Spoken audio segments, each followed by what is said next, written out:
Start clapping now. Wait, hold the clap. Let me see. What is Brent's last name? It's Goodman. Wait a minute. Wait. Goodman. I mean, would you by chance be one of the Goodmans? Which ones? Big Money Goodman.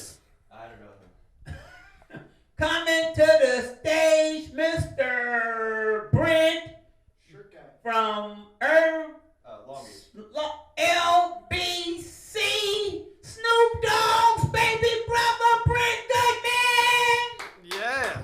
Thank you, everybody here at Tickles. My first time here. I'm actually enjoying myself. It's really cool. Yeah. Everybody's a really cool crowd. And so I got something for you. Dorf, right? Or Dorn. Dorn? Okay. You call me Dorn. What are you, my dad? No, like when you did the UFC joke, you should have it like it looked the same as gay porn because there's lots of blood.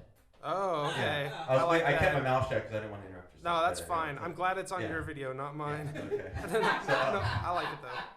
Yeah. And then so let's see. I always like to go online and talk to bikini girls. That's one of my big things I do in life.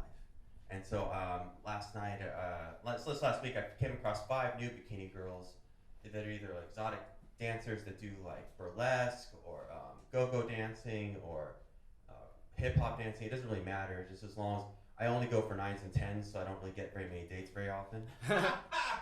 So, and like the fact that I dress like a nerd and stay in character as kind of a goofball guy doesn't help me much of getting a 9 or 10. But at least I'm like, I'm told I'm very self-aware, but then I don't really know how to read other people. So then I have like this social awkwardness with social fearlessness, which really doesn't seem to work. So, but then it turns out when you go online to talk to girls, a lot of the professional bikini models, all they really want from you is to buy their calendars and buy the autographed photos. And I was complaining to my friends that, this other new bikini girl added me, and I was really surprised that all she wanted from me was to buy her autographed picture. And then they're like, Brent, the last 10 girls did the same thing. I was like, oh, no, this one was different. She was white, and another one was Hawaiian, and then the one before that was Puerto Rican. But every time they're a different race or a different ethnicity, so I always assume that they're somehow going to be like a different type of person, but they're the same exact person. Just they all want the same thing.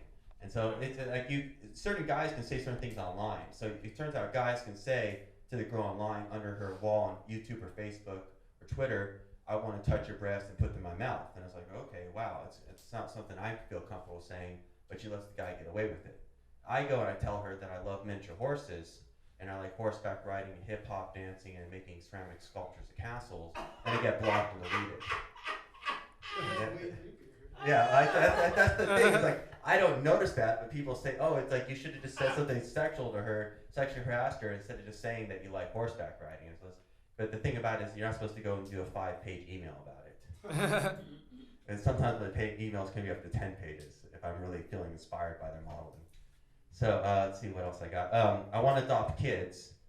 So I know I've had a struggle in life, and so my dream to adopt kids is I always see beautiful people. I just like the girls I hit on. I see them as like my role models, and so I think that beautiful people have it easier in life.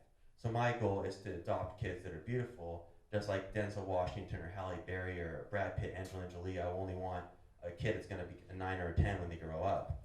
But it turns out from all the books I read about adoption, you just can't go up to the adoption agency and say, I only want a baby that's going to be a beautiful A-list movie star looking kid, otherwise I don't want it.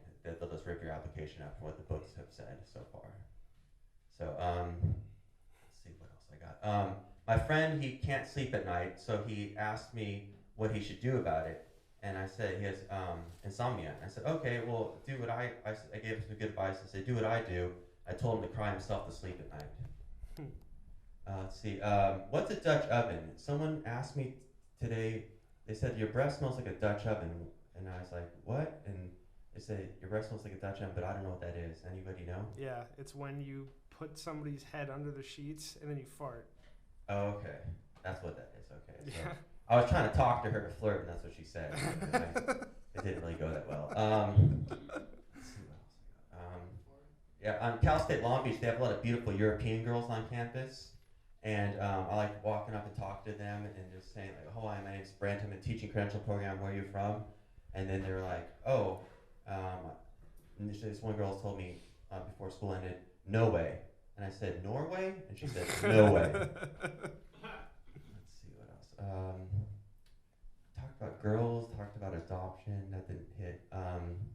This crowd's a little tougher than what I'm used to. Okay. Let's see. I go to Comic-Con every year, and as a kid, I would always like the booth babes, but I was like, 12 years old, so I was too young to really talk to them beyond just, get an autograph or a T-shirt or have them hand you a pin or button or whatever they can hand, a sticker or whatever they're gonna hand you.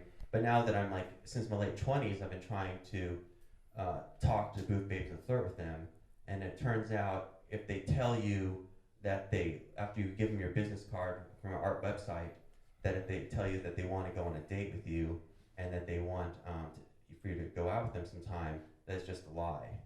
So then if you go and find them on Facebook after the fact of Comic-Con's over, you can say, hey, remember me, the guy you wanted to go out on a date with after I gave him my business card? Let's do it. And then block and delete. So it turns out that it's not really true. And then if you send them go to a different website and try to find them again to continue the conversation, again, on a different social networking site, they will block and delete you also. So, I'm bombing up here. I don't know what's going on. Maybe it's the two people in the audience. The three people. Yeah. If they don't hit their funny bone, I'm gonna die. Okay.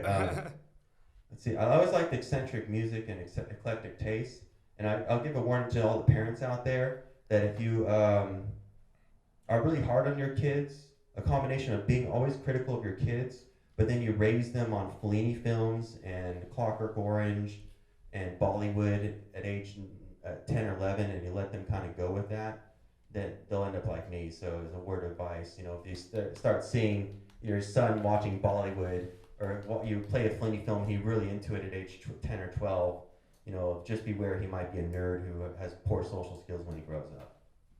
But I'm really outgoing because I talk to about 6,000 women a year face to face, and of those, 1,000 to 2,000 are fairly attractive, and of those, 1,000 are really cute. And I'll give them my business cards. I make about 1,000 business cards to give to people every year, and I probably give at least 500 to cute girls every year. I keep on having to duplicate my cards. But not one of them has ever contacted me back, except for the old ladies from community college art classes or community college dance class. And then they'll say, oh, it's good, nice to meet you, hope you have a nice summer. Just like the way you sign someone's high school yearbook, I get one of those emails back, but they're from people I know, and not sexy young women. And so that's a really low odds to get 0.0000 odds that it's not even like betting against Vegas. It's just that I just have zero luck when it comes to handing the business cards out to people and actually get a response back. But I was talking to one girl, I'm from San Diego, and I was talking to this one girl at the beach in Encinitas, and Moonlight Beach, and she was jogging and she's really sexy, so I was going to try to catch her, but she had her headphones in. It's like, ooh, what can I do with that? I can't really go up and say anything when she has her headphones in. That's a little inappropriate. You can scare her. So what I waited to do is I saw she's running up the street or to where they had the burrito shops. I was going to try to catch her there and talk to her when she's ordering some food and to break the ice that way. And then as I was talking, I saw that she was going towards the car, but doing those leg stretches after you go running. So then I walked up the hill through the neighborhood. I was going to say something, but then I saw she had her car keys, and I know you're not supposed to talk to girls in parking lots. So I just kept on walking. But then I saw that I said, oh, let's hang out at the beach. Maybe she'll go for another jog. And then I saw that she was going for another jog. And then so she took off towards Cardiff. And then I walked down the beach towards Cardiff too to hopefully catch her. But I knew if I tried to say something and just went just move my mouth, that as with her headphones in, whether they're playing music or not, she would just run right by and not see me even if she saw me. So what I did is I went like this, told her to take her headphones out. She did. I just talked to her for a minute. Turned out she wasn't from Encinitas, but from San Diego. I forget what job what job she had, what her name was.